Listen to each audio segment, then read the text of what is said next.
Très chers amis, bonjour à toutes et à toutes.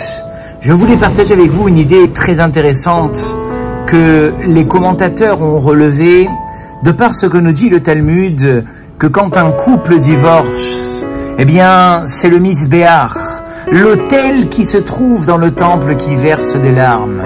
Et les commentateurs de nous expliquer pourquoi le Misbéach. Parce que le Misbéach s'adresse en fait à ce couple et leur dit: n'y a-t-il pas eu assez de sacrifices sur moi l'autel, pour que vous encore, par votre divorce, vous sacrifiez vos enfants?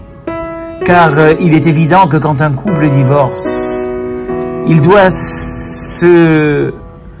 s'imaginer en lui-même vers où il amène ses enfants, vers le sacrifice.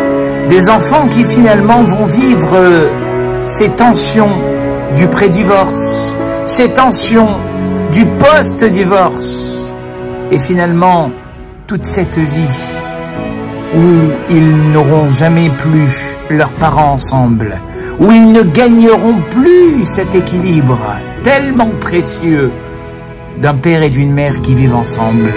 Alors le Misbéach dit: stop, j'ai assez de sacrifices. Et ce que j'aurais voulu rajouter sur les commentateurs, très chers amis, eh bien c'est se dire que finalement, quand un couple divorce, pourquoi le Misbéach pleure?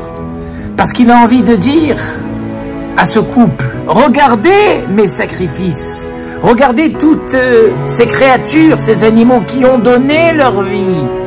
Est-ce que vous, quelque part, vous n'auriez pas pu faire le sacrifice de votre ego, de prendre un petit peu plus sur soi, de reculer devant son confort, de reculer devant son kavod, d'être prêt finalement à faire ce sacrifice de sa personne, pour laisser un petit peu plus l'autre exister et moins sacrifier la vie et l'équilibre de vos enfants.